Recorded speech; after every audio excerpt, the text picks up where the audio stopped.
Wow. Tungod siyang kaumok ba? Oh! My goodness.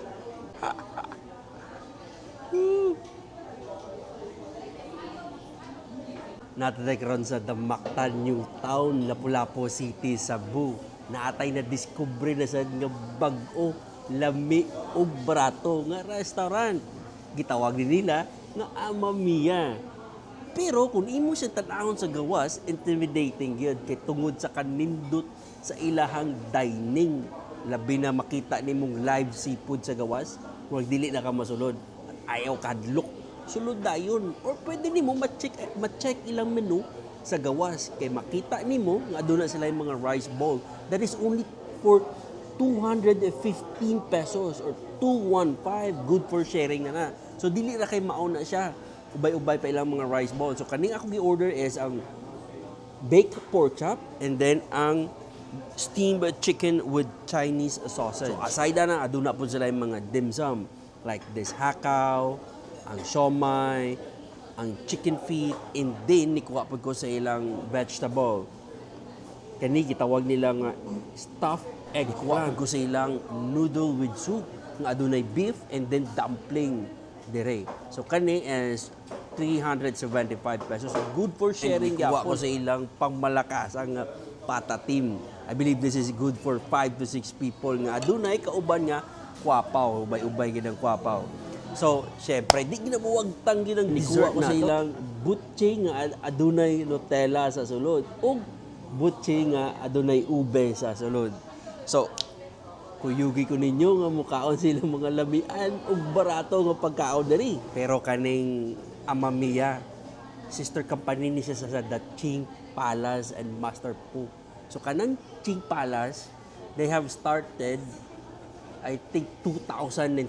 So they've been already in food with for almost 23 years na mga kamedya. So kauban na ni sila ha, The Ching Palace and the Amamiya and Master Po. So kanang Master Po is ubay-ubay na yung mga branches diri sa Cebu. Right, so unsa pa man atong dugayon, ato na ni tilawan, mukaon na ta. Unahon na to is ang kaning soup. Higop sa tagsabaw. Kaning bird's nest nila.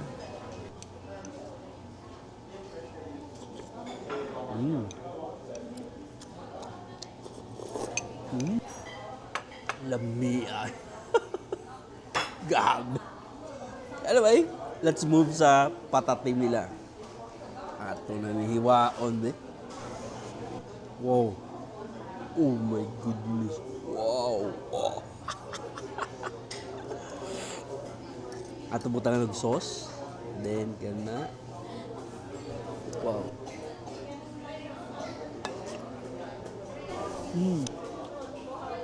Yeah. The best. As in, nindog mo na akong blaybuan nila. Ato isudaan sa kwapaw be. Yung samot ni kalami ba? Klaro kayo? Tungod siyang kaumok ba? Oh! Wow! My goodness. Ah!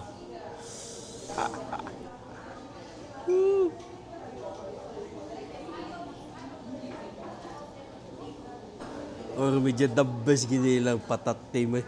Hahabi. Kung dako kayo siya, as in kauna na nga tao is 5 to 6 people good. Lami siya isadaan sa kwapaw and then sa imuang rice. Humo kayo, sakto-sakto lang lasa, ug ma-enjoy gini mo ang patatim dire sa Amamiya. Anyway, let's move sa ilang pinakabarato. Kaning baked pork chop nila. Let's check this out. So kaning baked pork chop is for only 215 pesos and good for sharing. Oh. Dako ang pork chop ha. Let's eat.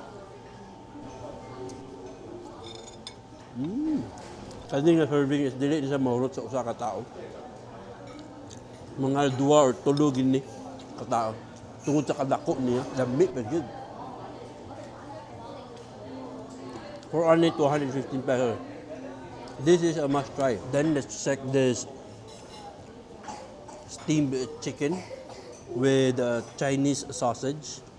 So, thick kay yung kwan, yung sauce or yung sabaw siguro.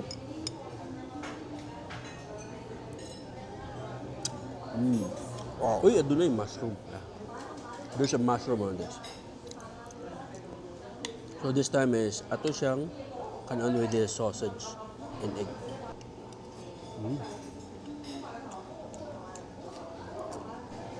Ayo.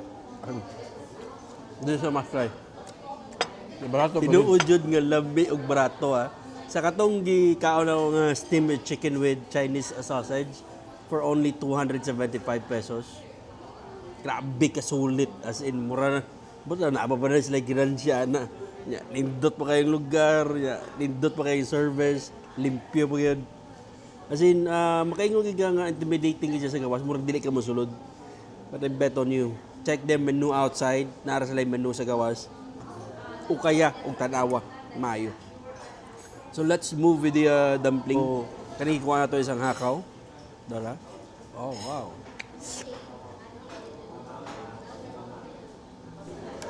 Kaning hakaw nila quality kayo. As in, fresh kayong shrimp and then ang lasa. Anyway, let's try their siomai. Wow, gwapa kilang siomai. Oh. Wala gid nilagi siyaw-siyaw pagbuwatan eh. So, ato ituslo sa hot sauce. Then, pugaan na itong kwan.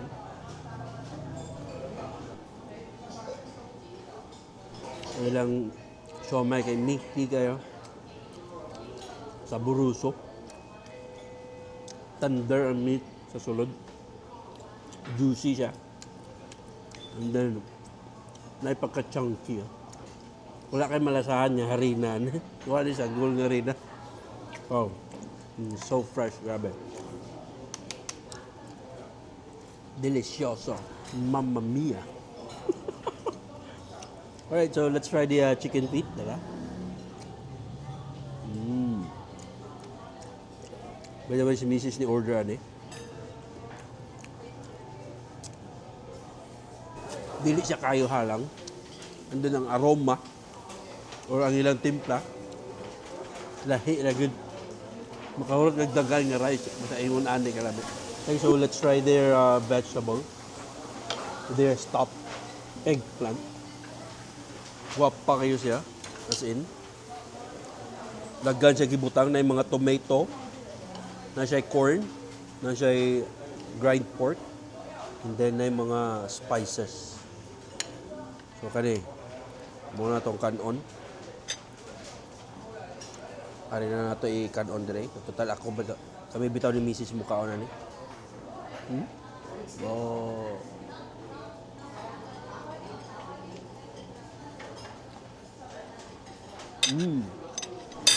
First time ko makatilaw ingon ani kalami nga. Stuffed egg. Right, so let's try the soup. Oh, wow. Kung kapagita kag sabaw-sabaw, mauna ni siya mga kanigya.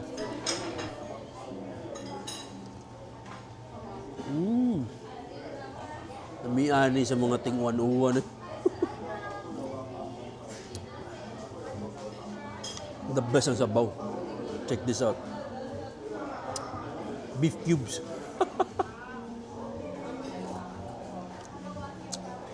Wow.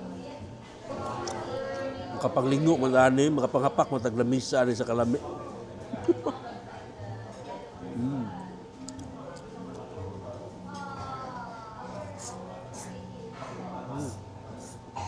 Mga media mag-dessert na punta. Unahon taning ubi cheese. Ubi cheese. Ubi cheese nga butche. Tara. Wow.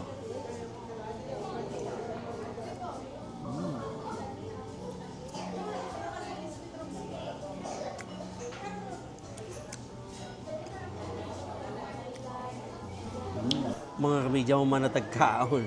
If you happen to be here in Mactan, I highly recommend you to pay a visit Amamia. By the way, mga kamedya, kaning Amamia is a combination ng menu sa Ching Palace o Master Food. Mga baitan sila sa food industry. Kaya ang Qing Palace, they are already been 23 years nga nag-serve sa mga lamian ng mga Chinese food. And then ang Master Po, kilala sa mga dim sum and then rice bowl nga barato ra nga pag-estudyante ang presyo. So kung nangita kag barato nga lami, na diri sa Amamiya. Kung nangita kag mga the best nga mga Chinese food, naagapon diri sa Amamiya. Aduna po sila yung mga live seafood. So, ang mga price ana is magdepende sa season. So, adunay lobster, na shrimp nga dagko, na crabs nga dagko, na eel, and then na lapu-lapu. So, depende ka kung unsay gusto nimo nga kanang paluto ana ba, naabay sabaw or basta depende sa imo. So, ubay-ubay gid ang kapilian yung mga pagkaon diri. So, usbon ako ang ilang mga rice bowl is ga-range na ang price is 200 to 300 pesos. Yan ang ilang mga dim sum is more than 100 pesos lang. And then mga drinks nila is 100 pesos up lang siya. And then ang ilang mga vegetables is 185 or something like that. Then aduna po sila yung mga noodle with soup, 300 plus ra po o mga good for sharing na. Aduna po sila yung mga dessert. Like sa butse nga gikuha na ako. So mga kamidya, sa lugar pa lang daan, nadaog na ka. Pero tingin-duta diri sa lugar sa Amamiya. Ubay-ubay ka lingkuran. Social ang dating nimo. Pero, pangmasa ang presyo. So kaning Amamiya, ni-open lang gid ni siya last month, April 8, diri sa The Mactan, New Town, Lapu-Lapu City, Cebu. Anyway, di na nato ipatugayon ng video na ini. Daghan kayong salamat nga inyo ning gitan-aw diri sa Stanley on Media and see you on my next vlogs. Bye-bye.